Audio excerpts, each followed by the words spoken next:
Welcome to Build That Rental, a series of informational events designed to support and educate small developers, builders, and property owners on creating rental properties in our community. First, we want to extend our sincere gratitude to our sponsors whose support made this event series possible: All Care Health, Mid-Rogue Foundation, Common Connections, the Grants Pass and Josephine County Chamber of Commerce, the City of Grants Pass, the Grants Pass City Housing Advisory Council, and the Greater Grants Pass Rotary Club. This initiative comes in response to the housing shortage and rising rental costs in Grants Pass by bringing together industry professionals to share their expertise. We hope to provide valuable insights and resources to help navigate the complexities of rental property development, from land use codes and financing to construction and incentives. Tonight we begin this evening with the last session in the series addressing the new land use code and HUD and tenant programs, along with questions answered by area experts for new construction and developments. We look forward to an informative discussion and encourage you to participate. Thank you for being here, and let's get started. Hello, good evening. So my name is Liliana Estrada. I'm a Community Partnership Coordinator for Oregon Department of Human Services, but feel free to call me Lily for short. So I guess I can start by saying that our mission really is to support communities and families and remove long-lasting barriers with the programs that we have. So with that, oh, wrong one. Here we go. So we do have a lot of subdivisions and partnering agency. Oregon Department of Human Services, we specifically, I work under the self-sufficiency program, but there's Voc Rehab, Child Welfare, the Age and Disabilities, the Governor's Advocacy Office, and other contracted partners that we have. So that's just a little scope, letting you guys know. So, of course, what our program does is it creates a social safety net that we provide these programs such as cash, medical, employment-related daycare, and food. So the first program that I will talk about is SNAP, which is Supplemental Nutrition Assistance Program. It helps families budget their food, so it supplements it. And here's a little bit more. It's not intended to pay for household items. It's specifically just purchased food. This right here, I sent it off, but it started October 1st. We had there's going to be a major change. There's going to be a deduction in benefits due to the bill that was passed on July 1st. We do have a newsletter that people can sign up to, so you guys can stay informed of what those changes are. Basically, about 29,000 families for benefits are going to get reduced by $58. So this right here tells you the income guideline that we use, but again, this changed as of October 1st, so I sent that slide before I even knew that was coming, so I apologize. But right there, it tells you for a household of one, the income for you to qualify technically to be categorically eligible is $2,510, and we go by gross, not net. And the maximum benefit amount for a household of one is $292, which again, that can change and it varies based on income and other deductions, but that's no longer it. One of the ways that we support the community is through the STEP program, which stands for SNAP Training and Employment Program, which if you are receiving food benefits and you're wanting to get back on your feet, this is a good program to take advantage of because it can help you with small certificates or go back to school. So our contract that we have is through WorkSource Rogue Valley, which they are the employment department, and the other is Rogue Community College. Again, they will help with things to remove the barriers so they're able to accomplish their goals and be self-sufficient. So like CDL, that they can help support with that and some other things.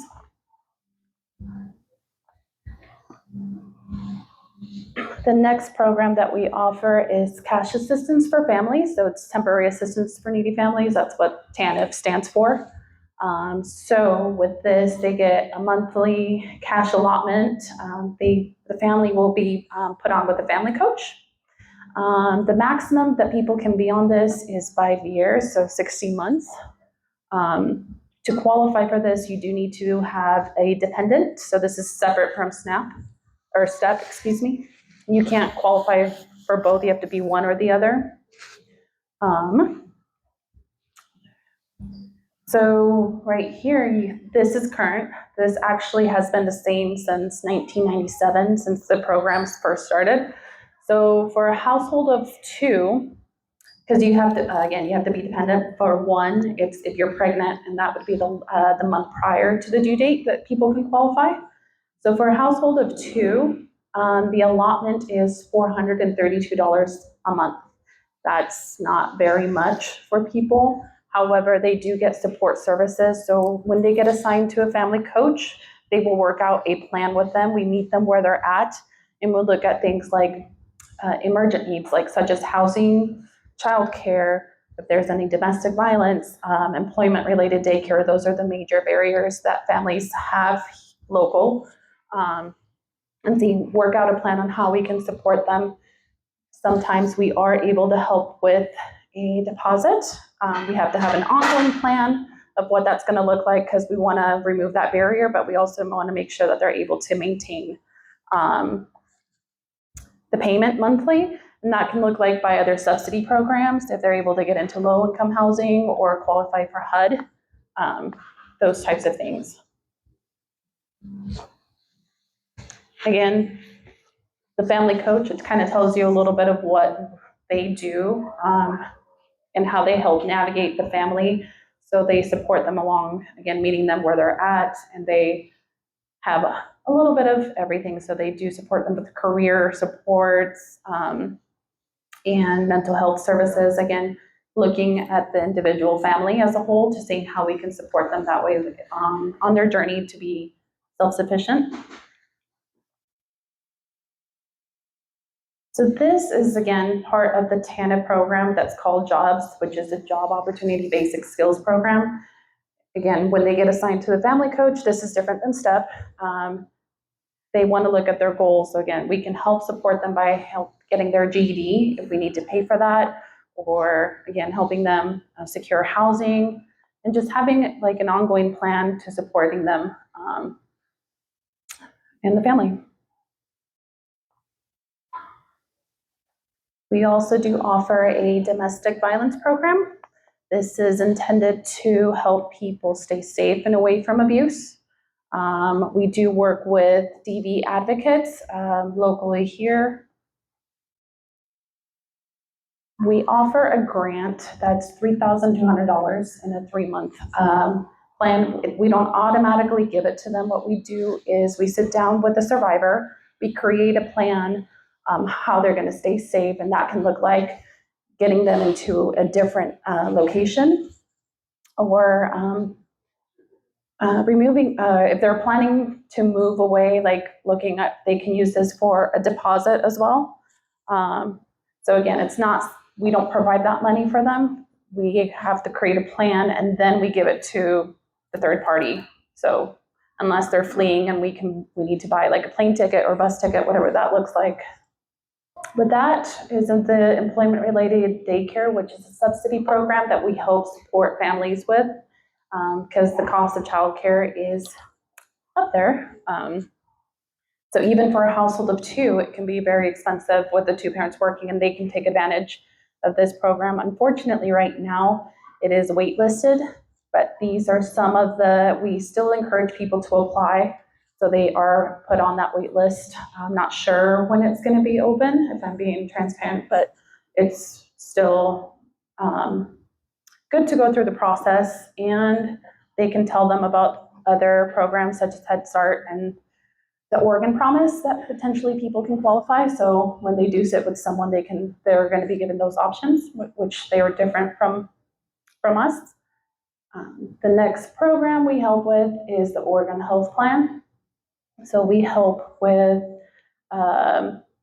this helps people with their doctor visits, routine checkups, mental health, dental care, all of the above. And this is crucial, especially if employers don't provide it, people can take advantage, because there are studies that show that when people have health care, they are more likely to be present at work since they're not worried about, surviving. This is just one of the few. We have many ways that people can apply by calling the 1-800 number, going to a local office. We are at 2101 Northwest Hawthorne, which is way up there by Club Northwest, or they can apply online, which is oregon.gov. And that's just one of the many ways that people can access our services. Again, we offer the QR code so people can easily access it through their phones, since social media is huge and QR codes are the way to go. Oh, pizza time. Yeah. So that's a little bit of our programs. Any questions or? Yeah, a question. Let me get the microphone though first. You talked about a couple benefits that a landlord might be interested in, and I can't remember exactly what they were. But once a person is signed up, how guaranteed are they to continue to get those benefits for the length of whatever they're for? I think one was Tenant and something was another one. So all of them are income based. So there's no guarantee. So if they're on TANF, right, we do something called transition. So we transition them off. So the goal is for them to get a job through the jobs program. Mm-hmm. So we will be there. They still get assigned a family coach to continue supporting them along the way and providing resources. So that it's all income based. And again, the goal is for them to be self-sufficient, but they will be on that program as long as they need it for the 60 months. They can still technically qualify after the 60 months, but their amount is reduced significantly, like a lot. Well, 432 for 2 people, cut that in half. So that's. Okay. And then follow-up question, if a person were to be on that program and then get off and go find a job and then lose the job, or for some reason they need to go back on it, how easy is that for a tenant to do that? We're going through a lot of transitions, but we try to make it as quickly as possible. Our goal is to do same day, next day for applications. And again, as long as they apply online or they come in and submit their application, we will honor the filing date. So we're seeing like no less than a week right now.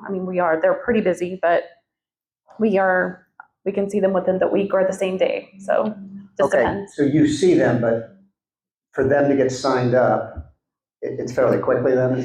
That's what you're implying? Correct. Okay. Yes.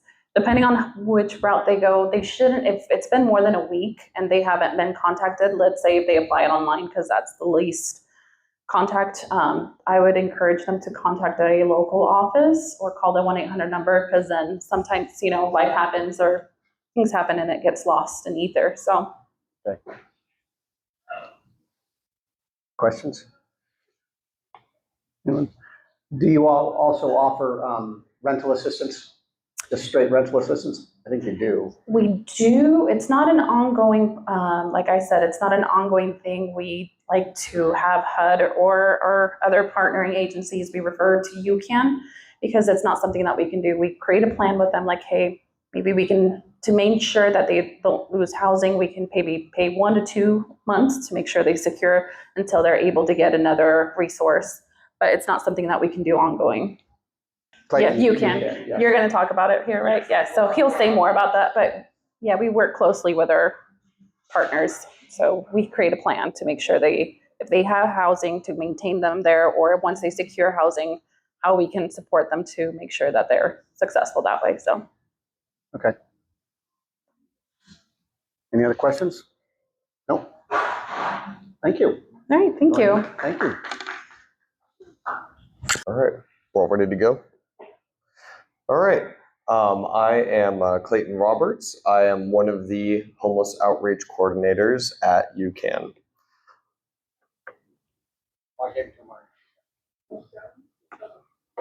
So I'm going to start off with talking about the veteran services. And we support both unhoused and unsustainably housed veterans. And we will work directly with landlords or property management companies in order to find our clients a place that they can call home.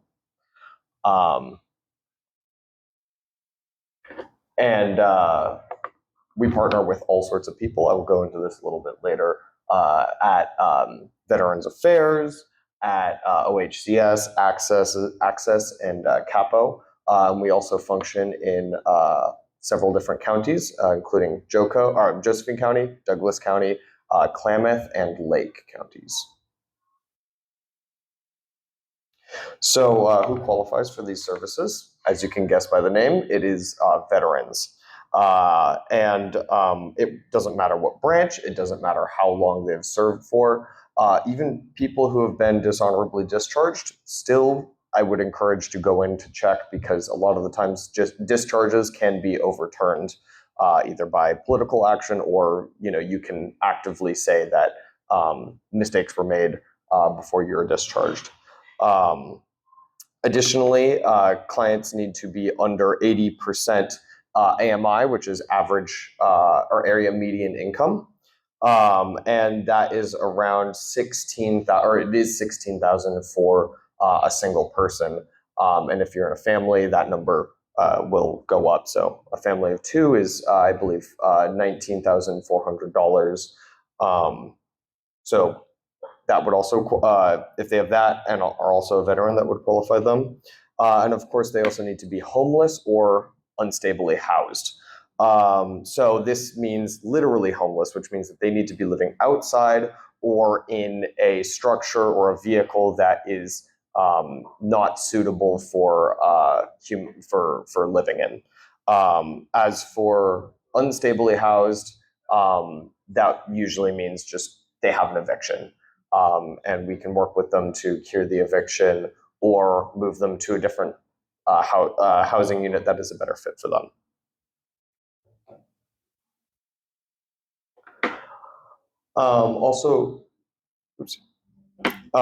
These are the list of services that we offer to veterans. We provide emergency shelter in hotel rooms or motel rooms for those who are medically fragile. We provide case management for those in housing. We can also work as negotiators between property management companies and the veterans. We also can be legal advocates, and also provide transportation or monetary assistance for childcare. We have all sorts of partnerships and referrals, as you can see up there. A lot of the times, as what was just mentioned, we get a lot of referrals from DHS, but that is not the only one. We also get referrals from all sorts of veterans groups, mental health services, and childcare services. So now the general housing services. This is my field, or my office, I should say. And it's kind of broken up into two different categories. We have eligibility, who determines what program people go into. And there are a bunch of different programs that all pertain to different needs. For example, elderly people might get put on a different program from people who are single fathers. And it's up to eligibility to determine where they land so that they can get the help that they need, so we can meet them where they're at, because different people with different backgrounds have different needs.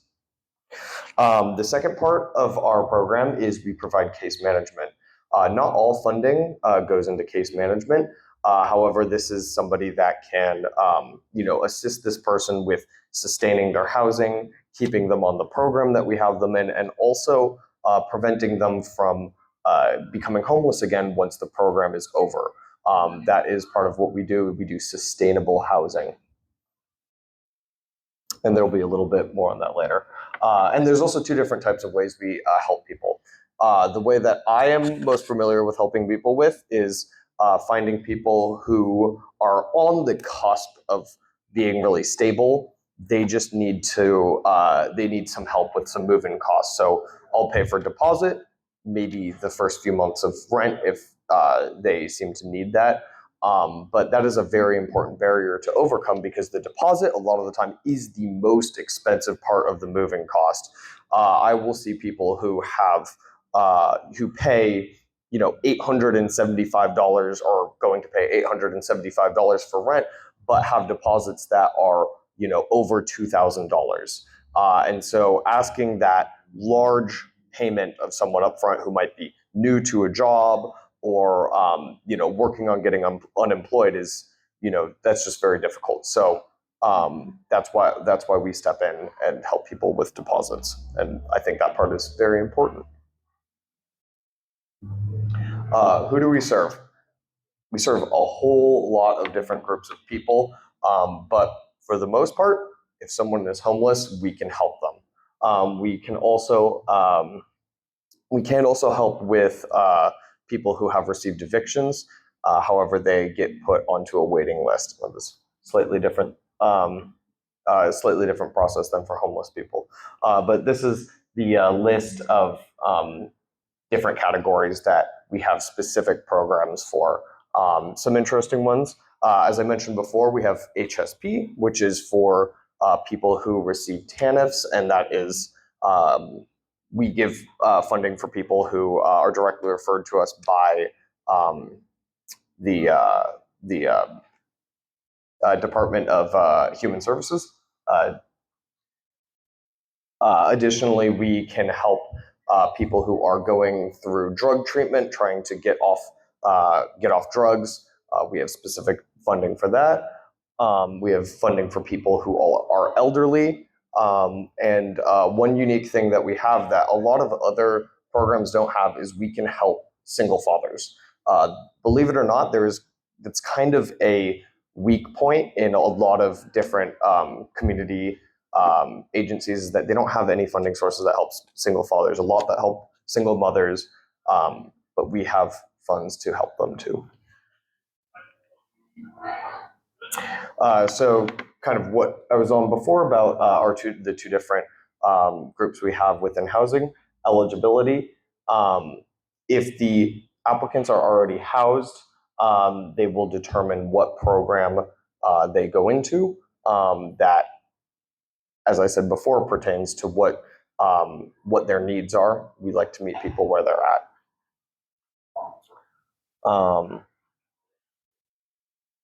If they get placed onto a program that might need case management, we will meet together as a team to kind of determine which case manager they go to, and also whether it is necessary for them. There's a lot of clients that I work with that do need case management. They need someone to tell them, hey, you need to pay your portion of the rent. You need to work towards getting an income, whatever it may be that they need. It is part of case management's duty to meet these people where they're at and give them the help that they need. On the flip side, there are a lot of people that just need that deposit, as I mentioned before, to help sustain themselves. They might have jobs already. They might have steady income of any sort. They just need a little bit of help to get in.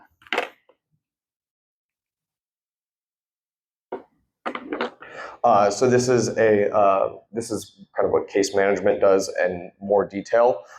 They can do a lot of different things. They can work on helping people find better paying jobs. They can work with child welfare to reunite families. They can also work with a number of different mental health organizations, including but not limited to those with like drug and alcohol addictions. They also help with educating people on landlord-tenant laws. That's a very important one because a lot of these people, they might have been in a house that they owned for most of their life and then kicked out for whatever reason and don't know how to negotiate that sort of thing. Or they might just simply be first-time renters if they're chronically homeless. And they also can help with all sorts of other barriers, and depending on the funding, might even have some auxiliary funds to help with that. For example, if a client just can't afford cleaning supplies, we might help them purchase cleaning supplies so that they can keep their rental nice and tidy and prevent any unnecessary damage to the rentals. So that is all I have today. Are there any questions? There are so many homeless people out there. They have their encampment not far from the police department. What do we do for these people? I mean, what I do for these people personally as the homeless outreach coordinator is I come to them usually with resources, hygiene, stuff that helps them keep clean, or even stuff as simple as shaving and being able to take a bath or something is something that might help towards them getting jobs. Additionally, when I'm giving them these resources, that gives me the opportunity to talk to them about housing programs. And if they think that they're ready to get into a rental, we can. I mean, if you go down there and you speak with them, you will find that that is actually a very, I mean, I can't tell you hard numbers, but that's a minority of them. Most of these people, you talk to them and they go, God, I want to get out of here. I need to, I need to get out of here. I need help. I will do anything, right? And you go, and that's where I step in and I say, well, we're able to help with housing. We want to, work with you in a sustainable way. So you're going to need to put in the effort too. We don't just hand these things to people. They need to put in effort. They need to come in. They need to apply with us. They need to apply at different landlord agency or property management companies, and they need to put in a little bit of effort. But once they do that, we can help get them off the street. We have our own resource guide. Actually, a lot of these other organizations have their own resource guides too, and it's always updating. I just updated mine this morning actually because I found out about a place where people could get hot food consistently that wasn't there before. And so we have a resource guide that I hand to people, and it has a list of different organizations, their address if that's important, and where they can get that help. So.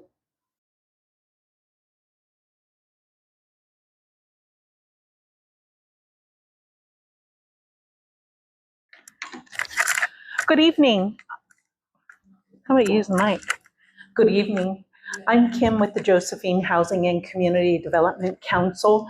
We are the local rental assistance agency who assists tenants in paying their rent. Our agency was created in 1975, being recognized by both the city and county that there was a great need for assistance for low-income households to be able to compete in the rental market. Our goal is to do that very thing, help citizens compete in the housing market when they're handicapped, either physically, mentally, or socioeconomically, their wages. I'm gonna put my glasses on here. Also, the goal of our agency is to upgrade and improve the existing housing stock as a means of conserving resources, stabilizing neighborhoods, and improving the general living environment for our tenants. The JHCDC is not a member of the city, county, state, or federal organizations. We are a public housing authority specifically created in accordance with Oregon state law, and we report as an agency to our board. We have a set of bylaws that we must comply with. Also, we are required to follow state and federal law. Federal will override wherever federal decides to override. Our executive director is the person who oversees our daily operations while reporting to our board.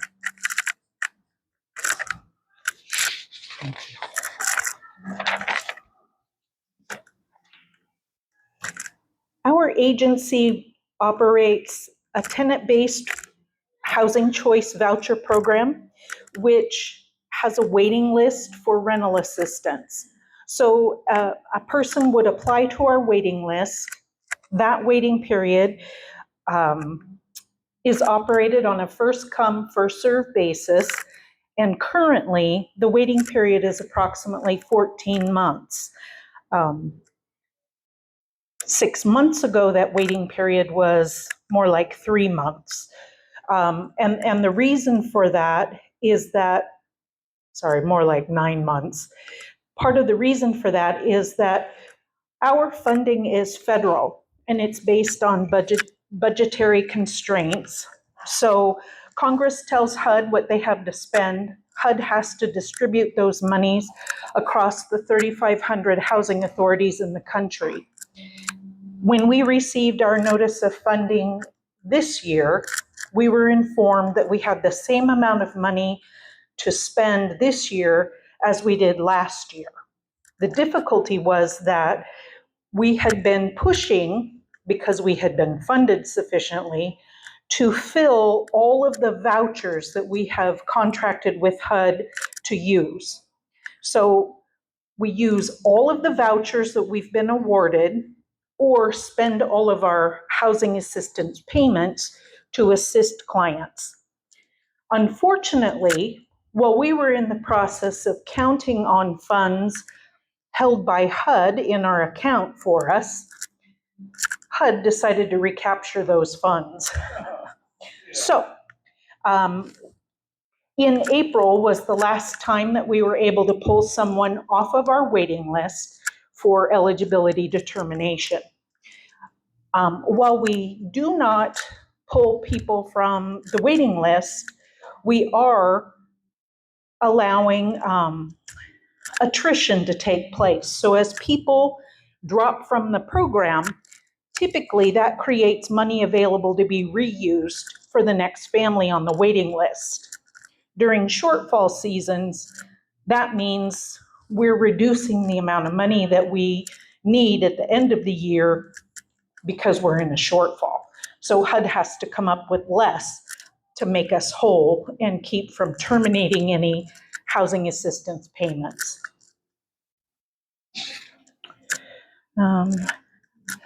When we are pulling families off of the waiting list for eligibility, and I say families, I mean single individuals as well as 2 or more persons, they are sent a letter in the mail according to who's at the top of the list to however many we can fill. Typically, we invite 100 applicants from the waiting list. We get about half of those people who respond and pick up their applications. Less than half of those individuals return the packets. And typically, 2/3 of those people actually are found eligible to go start looking for housing. When they are determined eligible, the families go through what's called a briefing, where we educate them about using our rental assistance to find a unit to rent within their shopping amount. Now, each family is given the shopping amount and the period of time that they can shop for housing. So their vouchers are good for 120 days. And then their shopping amount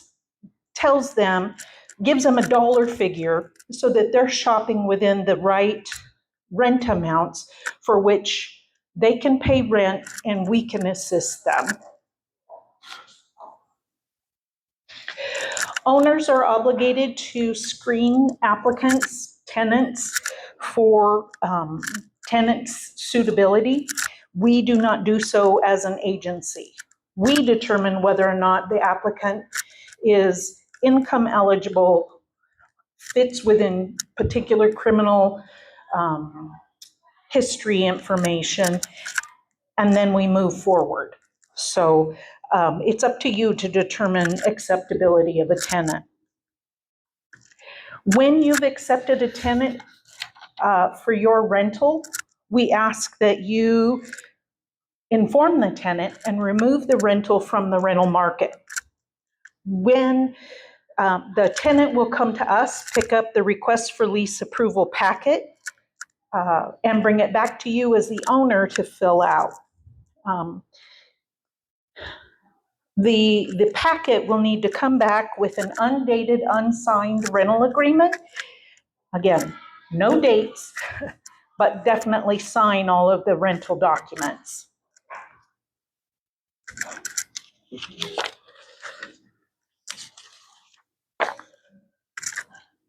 The Housing Choice Voucher Program works when begins working when the request for lease approval packet is returned to the office. We're going to go through that packet to make certain that everything's been completed.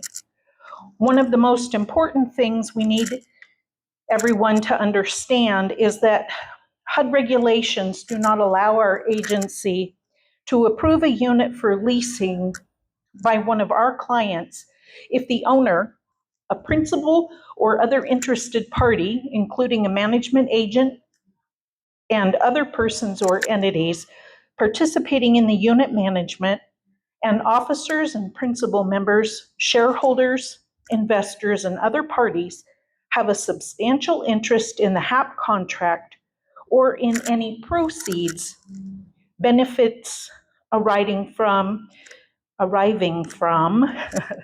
the HAP contract. So our clients can't rent from a relative.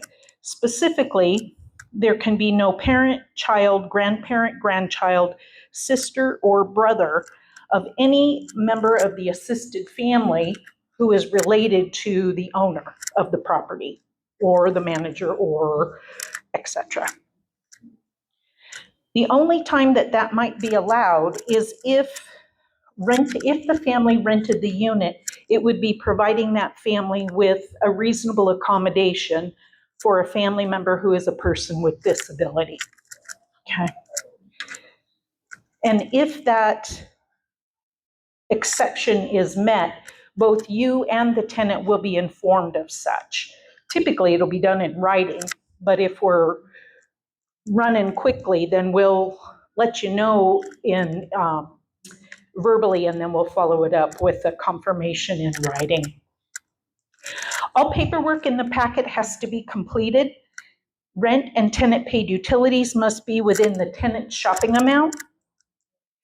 The rent must be reasonable compared to 3 non-assisted rental units that are comparable. If all of those items are met, then we'll schedule an inspection. Yes. So we'll schedule an inspection typically within 3 to 7 days, depending on the time of year and holidays and that sort of thing. Sometimes more quickly. If the unit does not pass the initial inspection, the owner has up to 30 days to make the repairs, contact us for a reinspection, and for our inspection to pass. If the unit does not pass that inspection within that period of time, then a new request for lease approval packet must be completed so we can start the process again. HUD's all about deadlines. A refundable and comparable to other non-assisted tenants security deposit can be charged from the tenant or a person or entity assisting them. The JHCDC does not cover security deposits. The lease addendum, and housing assistance payments contract are the documents that determine final eligibility.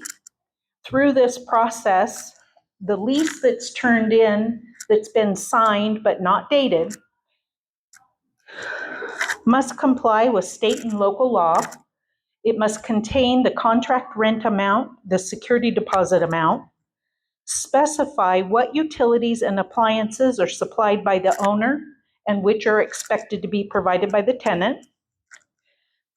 It may not be revised during the initial term and may not be revised without approval of the Josephine Housing Council. The lease is between the owner and the tenant, and as with unassisted tenants, it's up to the owner to enforce the terms of the lease. The Housing Council is not a party to the lease. If specified, the lease tenancy may become month to month after the initial term.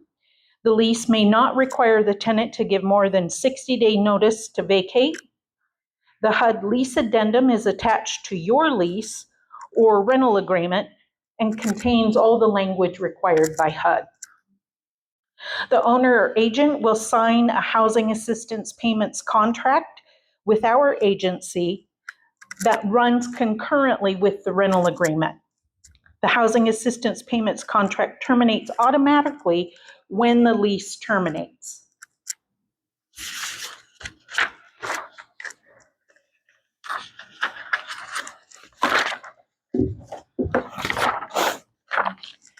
So we have two stages of the program. We have a stage for applicants and a stage for participants. What are the difference? The applicants are persons who have applied to the waiting list and not yet been assisted by our agency. A participant is someone who has leased, given or received notice to move, and is moving with assistance or eligibility for it to another unit. Rental assistance can begin for applicants the first day the inspection has passed, the tenant has possession of the unit, and we have verified that no other entity has paid rent or on the tenant's behalf.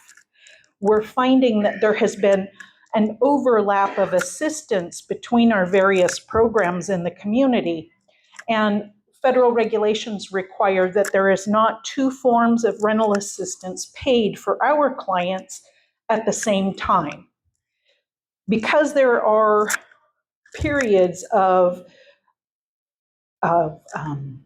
when the assistance must begin for our clients, if we've got someone who's at 120 days on their voucher and their lease is starting the last day of that 120 days, and another entity has paid the rent and utilities for that unit for 3 months, our client can't participate and has lost their ongoing eligibility. So it's really important as landlords that you ask for the tenants who are applying for your units, take a look at their housing choice voucher, take a look at their shopping amount, and talk with the tenant about who's helping them pay the security deposit, if they plan to get help paying the rent, who's it coming from, and for how long. Because if their housing choice voucher is, as I just explained, at the end of that period, and someone other than our agency is helping them to pay the rent, they might not have ongoing assistance from our agency. And that's totally in conflict with the goals of the other short-term programs. So it's really important to talk with the tenants. We have recently updated our paperwork because this has been quite an issue, so that landlords can disclose if there's been discussion about another entity paying the rent for the tenant. So we can be sure to get a hold of those agencies and talk with them about the process, so that those agencies can help where our assistance doesn't cover, and we can pick up and move forward from the future, or for the future. For participants, rental assistance can begin the first day after rent ends in the previous unit. So the tenant's given notice and they're obligated to their current landlord through the 30th of the month. The first day that we can start assistance in a new unit, if there's 31 days, would be the 31st. And if there's not, then it would be the 1st of the month.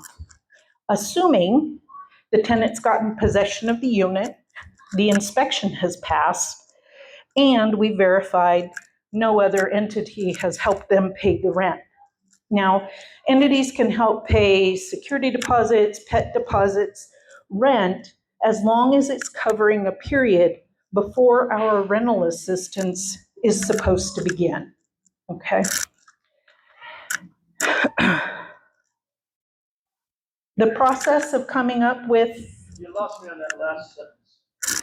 So if some other entity is helping one of our clients pay their rent, we need to be certain to try to coordinate between all of us that the rent that's being paid by another entity is not overlapping the period where we can start assistance. Okay, thanks. And we'll do what we can to coordinate that if we know there's somebody else helping. Do the pets and things that come up. Well, some other agency might be able to help pay for a pet deposit or help pay the security deposit for one of our clients. And then they might kick in 2 weeks worth of rent or a month. That's doable, yeah. It depends on the tenant and where they're at and the time frame of searching for housing and what the deadline is for our assistance to begin. Okay. The Josephine Housing Council will make rent payments retroactive to that first day that we can start assistance among those qualifying factors. Okay, so it typically takes us 30 business days to process the leasing and contract documents, as well as in that period of time, we are also completing final eligibility verification. Sometimes families have been out searching for housing for those 95 days, but they didn't keep us up to date on pay stubs or job changes. And so we have to get those verifications of income from the family in order to make certain that they continue to be eligible for our assistance. It's not typical that they wouldn't be. We just have to recalculate their share of the rent that they're responsible for paying after the tenant paid utilities are deducted.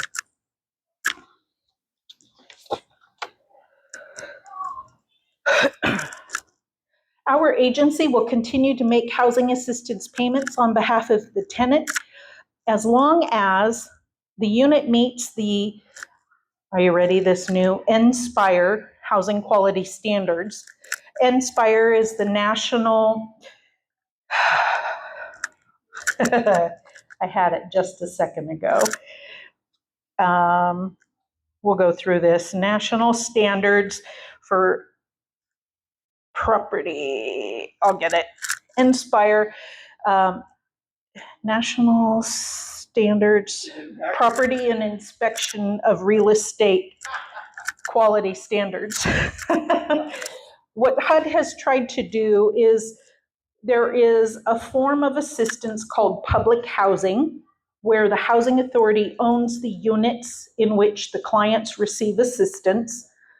Those standards in that program are much more strict on housing authorities because they're the owners than the Section 8 program standards, the housing quality standards.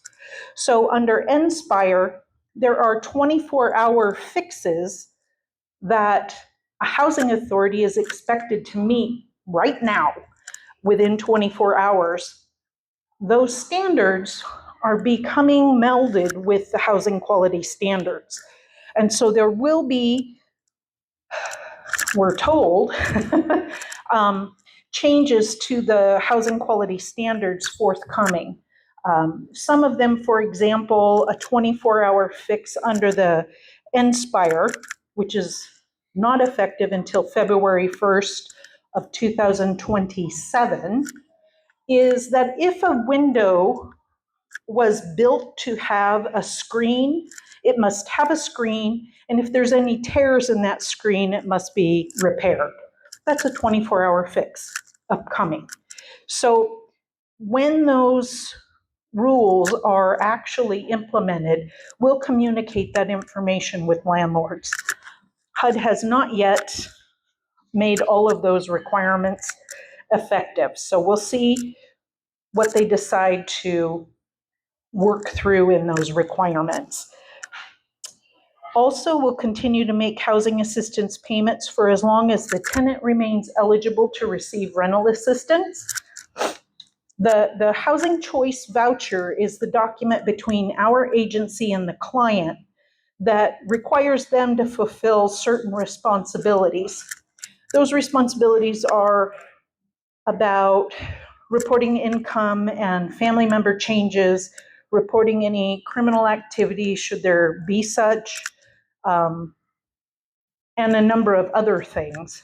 As long as they report correctly, then we can appropriately calculate their income assign them assistance, and help them pay their rent. If they don't do those things, if they add people to their household that they're not supposed to have there, or someone who's ineligible to be receiving rental assistance, then that causes a point and topic for termination of eligibility.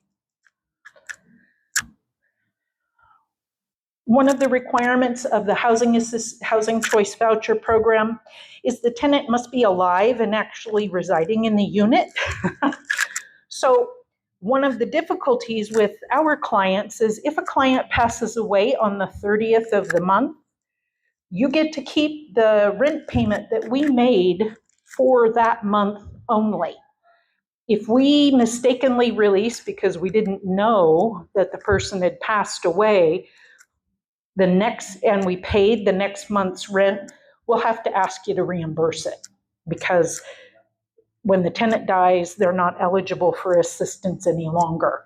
It's expected that the security deposit would cover any period that the household family members would need to get that unit ready for rent for the next family. The last requirement is that the owner remains compliant with the housing assistance payments contract. Typically, that means you've made all necessary repairs in order for us to assist the tenant in the unit.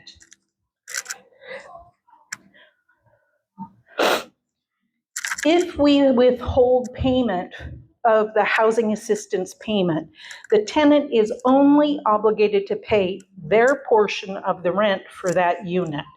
They are not accountable for our share of that housing assistance payment. Terminations of tenancy by the owner. During the first term of the lease, tenancy may be terminated by the owner at any time for serious or repeated lease violations, just like any other tenant on the open market. Evictions for no cause notice or other good cause can only be issued at certain times and in certain methods. Depending on the lease, a no cause notice after the first term for other good cause, as defined in the lease addendum, can take place. Refer to Oregon landlord-tenant law for no cause notice requirements. Some examples of other good cause are notices issued by the owner because they need to take the rental back for personal use. Maybe they need to put a family member in that unit instead of renting it on the open market. Also, other good cause would be the sale of the property, renovation of the unit, and desire to lease the unit at a higher rent amount if you're able to do so. A copy of any termination notice that you give to the tenant, we also ask that you turn that in to us. It's a term in the housing assistance payments contract so that we can be sure that we get it.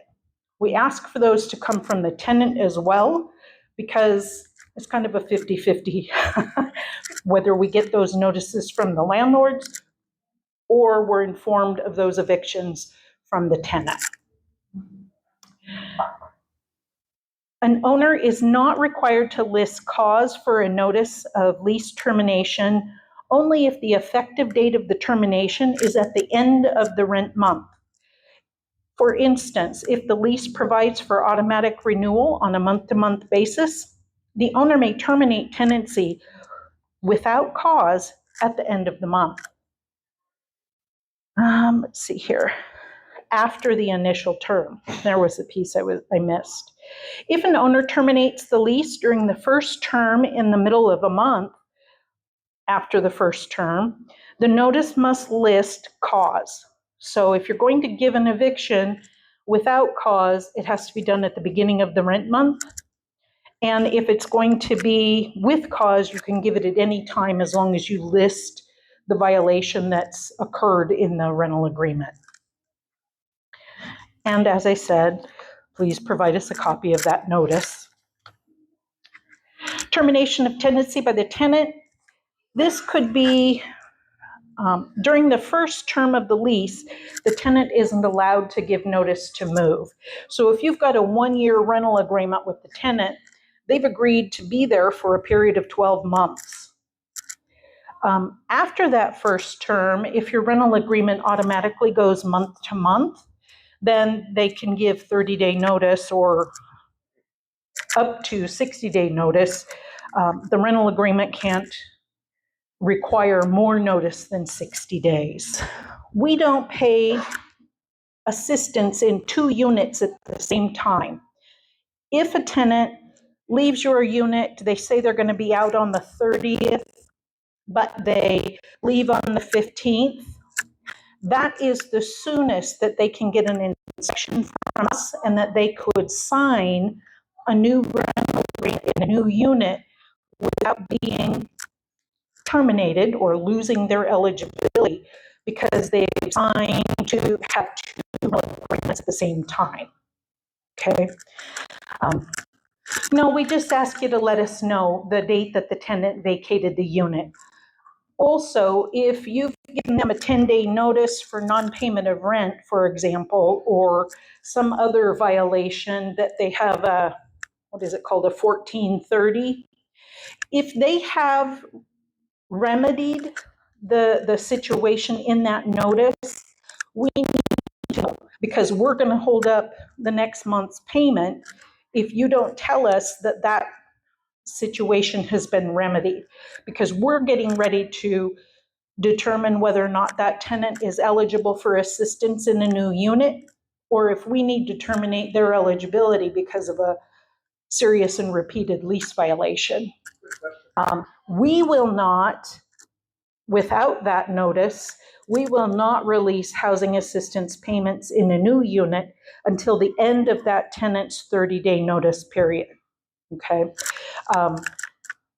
We might not be ready to provide them assistance in a new unit, because when a tenant gives notice to move or receives notice, we are obligated to have the family fill out a new packet, gain all of the income verification that's necessary to determine their eligibility and their shopping amount for assistance in a new unit. Maybe that family's been assisted in their existing unit for 12 years, and their shopping amount is going to be vastly different from when they moved into that unit to what is now. And so we need to get that verification done. And we can assume, because they've been on the program, that they will successfully move through that process and be eligible to receive assistance. We just need to double check the shopping amount for that family so we can know the rent amount that they need to be shopping for and give them an estimate of what they would be paying, or the maximum that they would pay for rent and tenant paid utilities. Okay. Ongoing activities. A client's eligibility to receive rental assistance is re-verified at least once a year in order to appropriately calculate updated rent portions. Maybe a family who is, or an individual who receives Social Security income of some sort has gotten a cost of living increase. So when we do those yearly re-exams, we can pick those increases up, and or if a family is working and has gotten an increase, then we can appropriately calculate their eligibility and ongoing rent portion moving forward. Also, at least every 2 years, we're required to recertify the unit as eligible to be receiving rental assistance payments. So what this means is that, and how we've worked this out, is that odd-numbered units are inspected in odd-numbered years. So 2025, the address with 201 is going to be inspected this year. 202 will wait until 2026 to be inspected. Okay. We will still give you notice that we're entering the annual re-exam period for the client. One, we let you know that as a landlord so that you're aware of any opportunity to request a rent increase if in fact we're in that period of time and you haven't done it yet for this particular unit.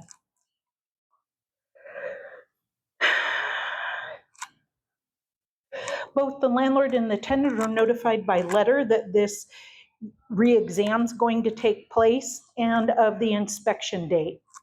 We try not to allow the tenants to reschedule the inspection because units are required to be inspected within a particular date of the last inspection performed. So if the tenant is working, we ask that they get a friend or a relative 18 years of age or older to be present for the inspection. Maybe they'll call you as the landlord and say, hey, can you be there or have somebody present so that the inspection can be performed?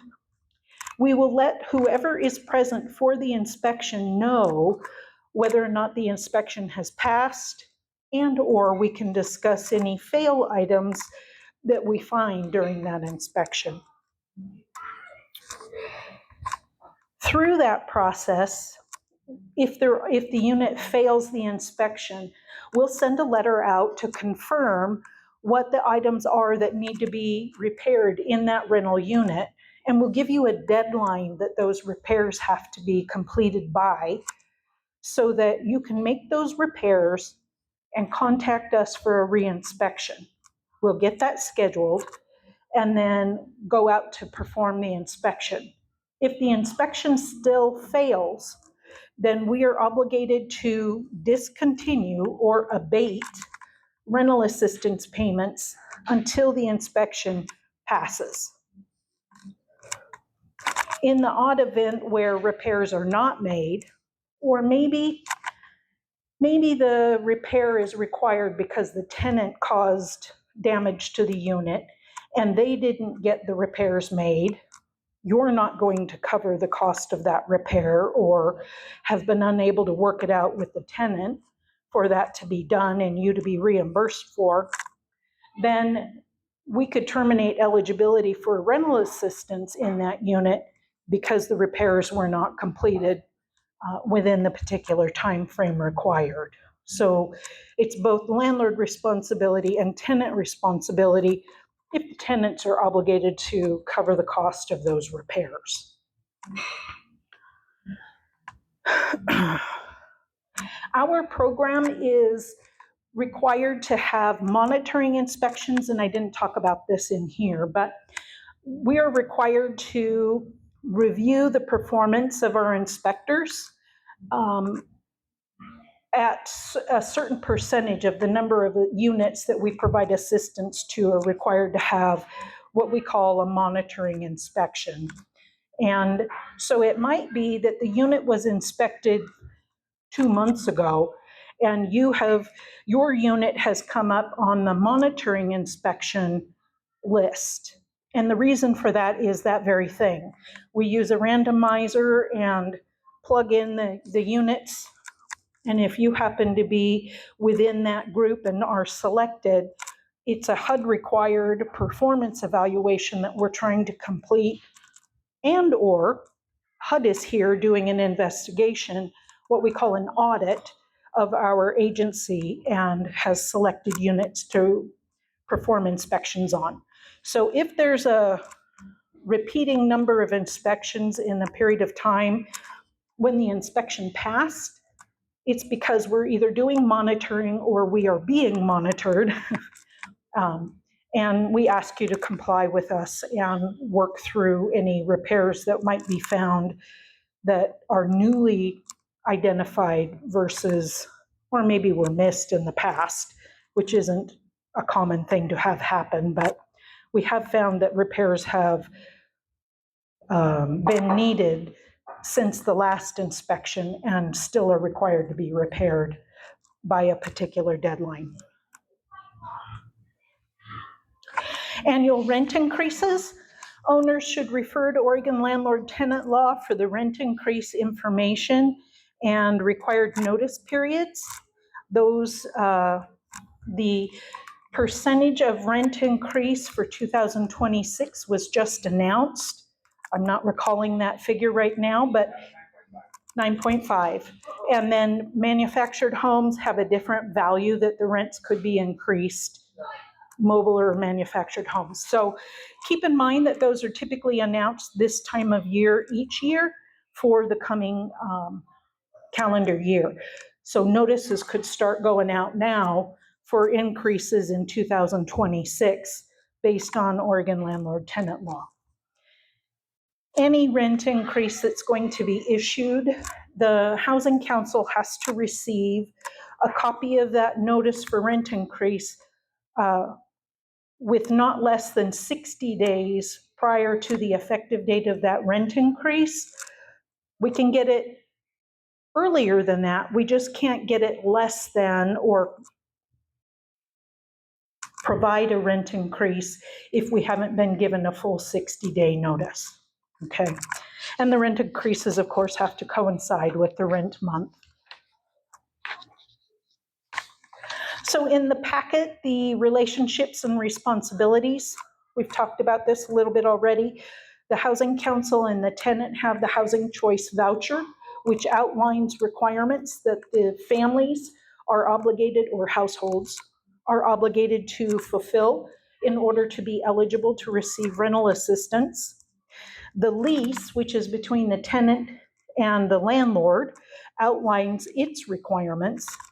And then there's a housing assistance payments contract between our agency and the owner to outline the terms that the landlord's obligated to fulfill in order to continue receiving rental assistance from our agency.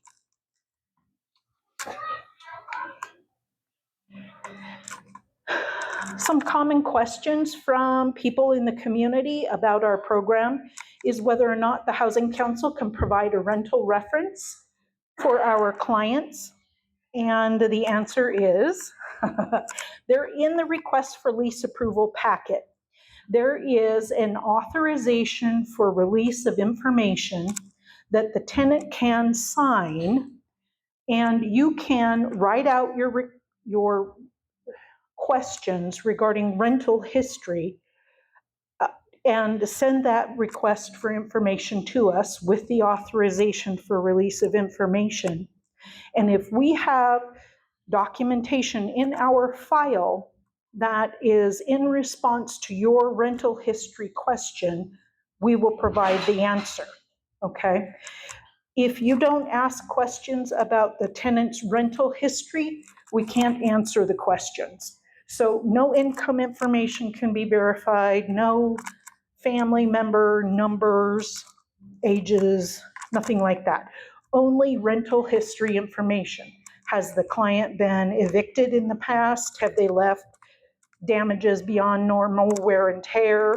If we're aware of those things and you've asked that question with the authorization signed, we'll tell you, okay? How do I get rid of problem tenants? The same way you would with any tenant, whether they're receiving rental assistance or not. If they're in violation of the rental agreement, you can evict them. Follow Oregon law and the terms of your lease and housing assistance payments contract, and it can happen, okay? Where is my payment? Our agency makes all payments by direct deposit now. We used to get about 5 checks a month where they didn't get delivered. They might show up 6 months later because of postal problems or for whatever reason, but we stopped sending out checks. We want you to have your money as soon as we can get it to you, and the quickest and cleanest way to do that is via direct deposit. In the request for lease approval packet, there is a page to fill out regarding your banking information so that we can pay you. That information can be torn out of the request for lease approval packet along with your Form W-9 that contains your Social Security number or federal ID number, and you can email that information directly to me rather than send it back with the family in the request for lease approval, if you wish. Do I have the right to inspect my rental property? Yes, as long as you follow Oregon landlord-tenant law and the terms of your rental agreement, if there's designation in it about that. What can't happen, and often, well, landlords used to try to do, is when we'd come out to do our inspection, the landlord would try to come with us. And if the landlord hadn't given the tenant proper notice, we couldn't allow them to enter the unit with us. It would be up to the tenant to say, no, you haven't given me proper notice. So just keep in mind that you have to give them your own notice to inspect the unit, okay? What do we do about extra people in the household? Our program allows a tenant to have a guest for up to 15 days in a row or 30 days throughout the calendar year, or year if the last guest they had was in May and now they've got a repeating guest. So we start 30 days in a calendar year or a period of time.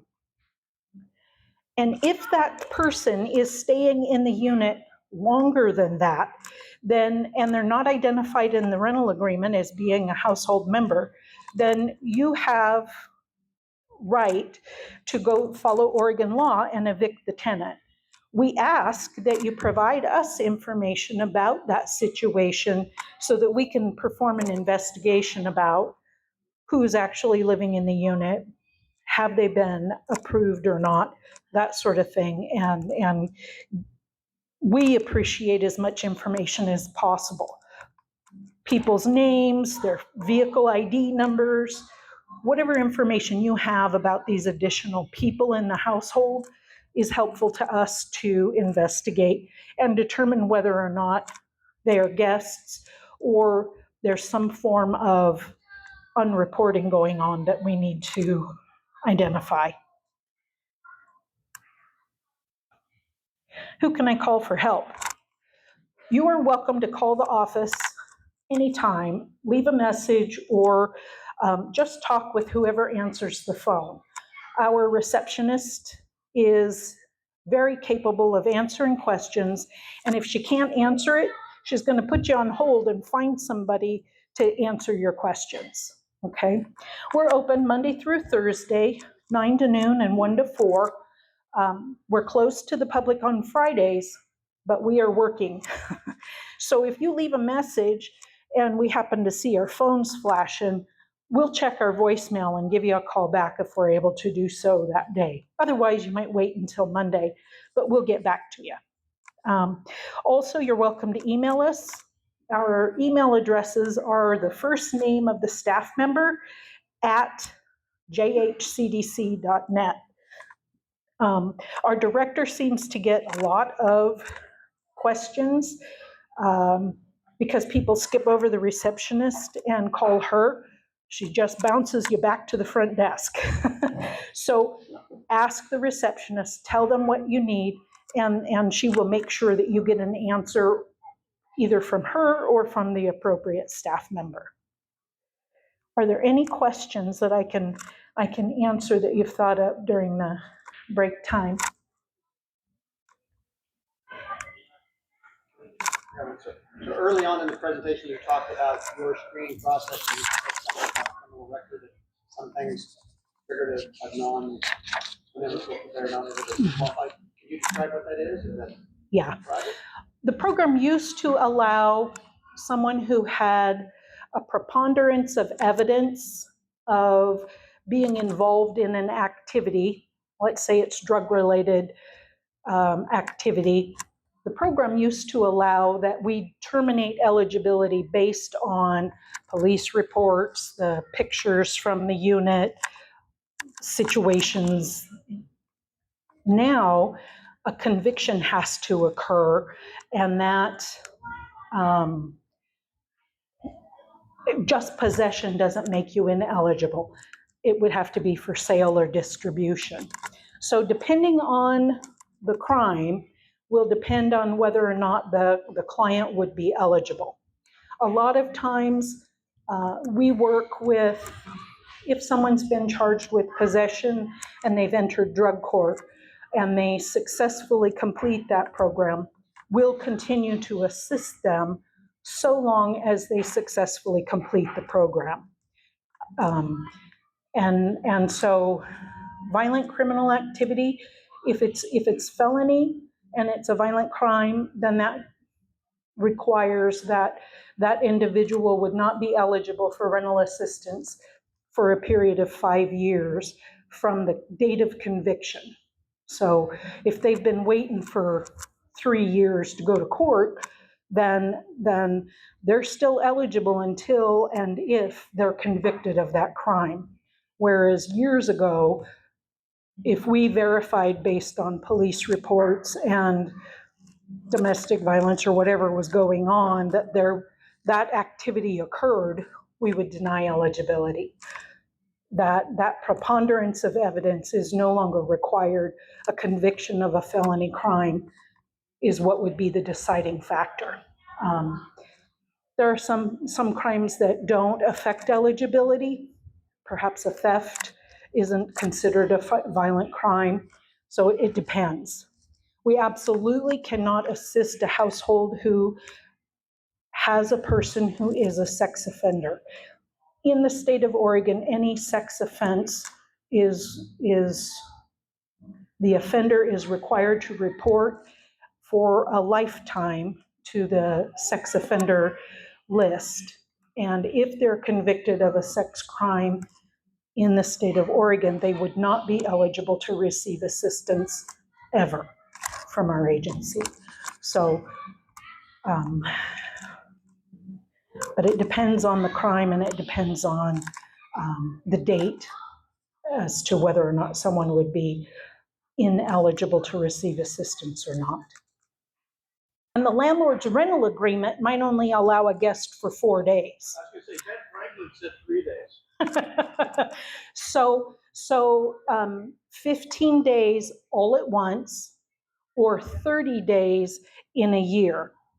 Okay, so it's one or the other. 30 is the max. Okay.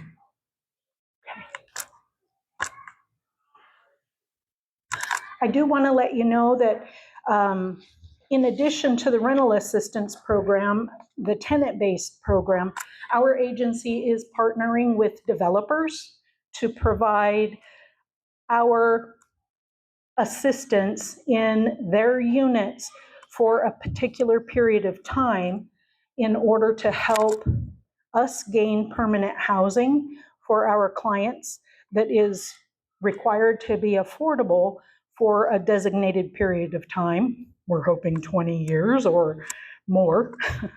and to give developers an additional set of funds to bank on in the process of affordability of that development. We are partnering. One of the things that our agency can do that only the only the city, county, or our agency can do is provide tax exemption to developers.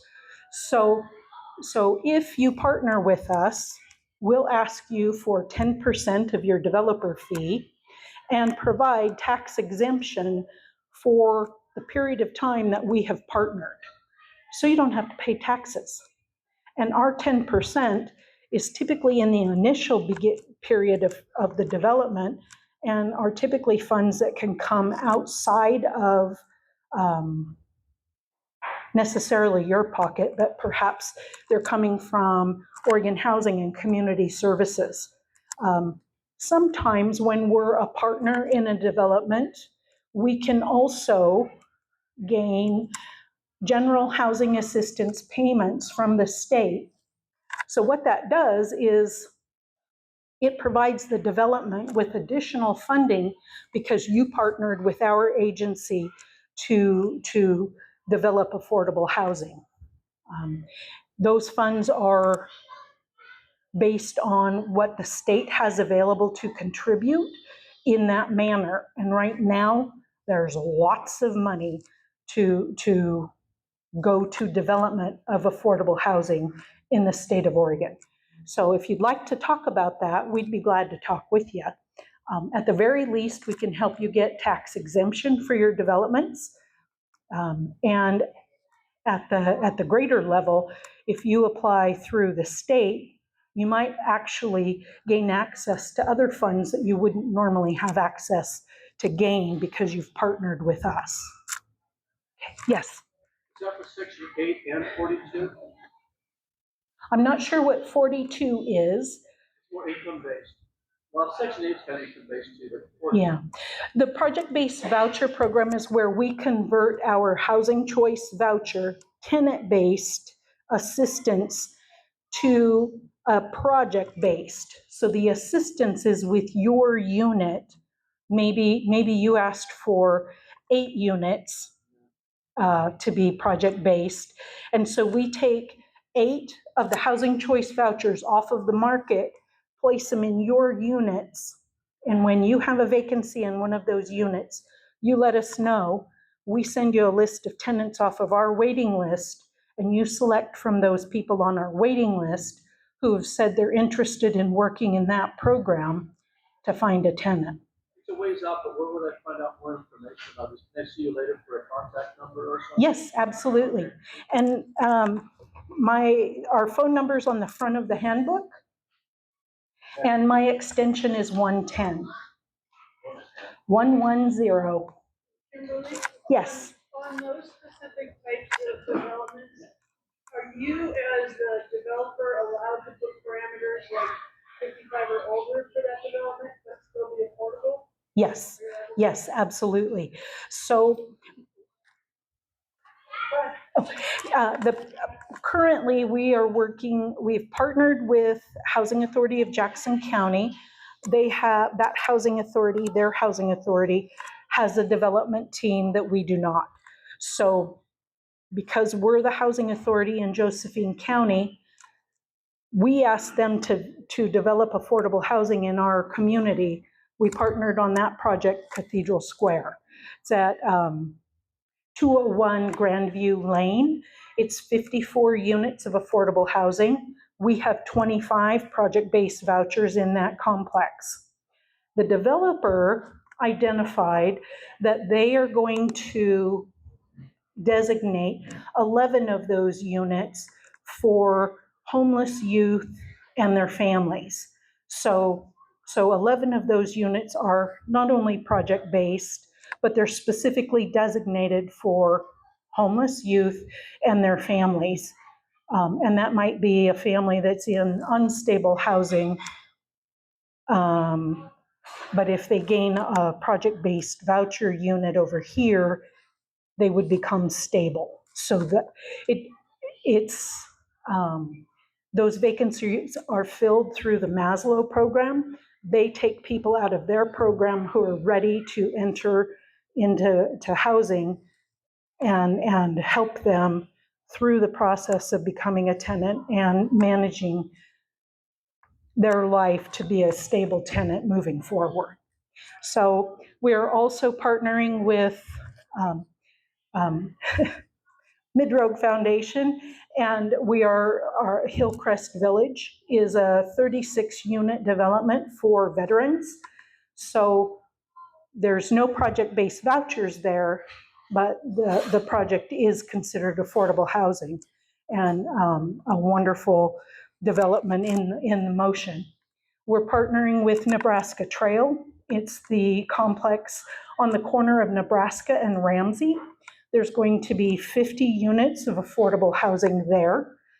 The units are 1 to 3 bedrooms. Some of the units will be for single individuals, and other units are for families, 2 and 3 bedroom families.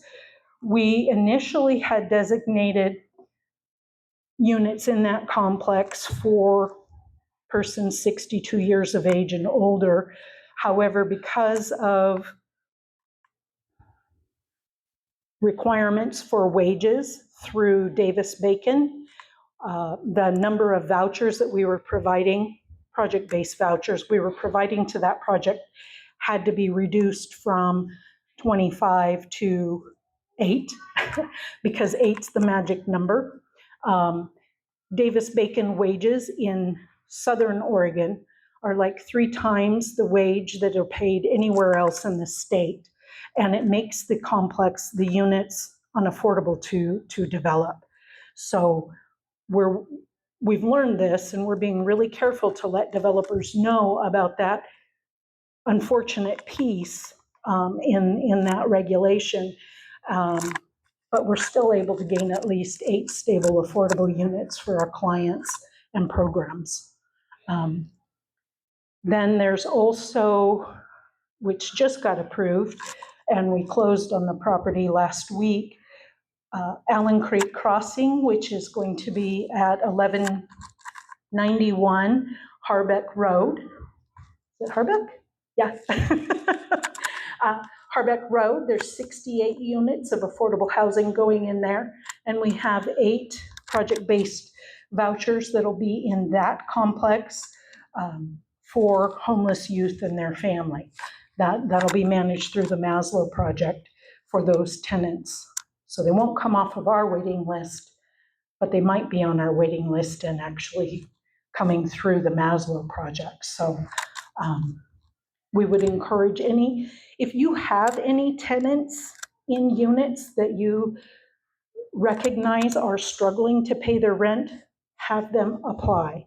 We work on a first come, first served basis. If you don't need our assistance when you come to the top of the list, it doesn't matter. Ignore us, it's okay. But if you need our help, then we'd like to get you through the process. Yes. How many more you offer vouchers for a house? Yeah, a project-based voucher contract doesn't have to be a new build. Is that something that ours does as well? No, we have not considered rehabbing units or providing project-based vouchers to rehab units yet. Simply because we were looking to develop affordable housing because we just need more. What's on the market typically qualifies for the program, although it might be just skating by eligibility for the housing quality standards, but it meets requirements. We may at some point choose to open up to rehabbed units, but we just haven't done that yet. So on a smaller scale, if a developer or if a homeowner was building safety unit, would they contract with you, or does it have to be a program or something? You know, I haven't broached that subject yet. I don't know. What we have done is we have decided initially that the complexes, the developments that were asking for project-based vouchers had to be asking for at least 5. So part of that has to do with our ability to designate 1 unit or really 5 to the process. And I don't know about tax exemption and what kind of feature that would bring if it's an ADU, because the taxes are based on the entire versus just that unit. And it might be possible, but not yet. Not yet, not with us yet. More will be revealed.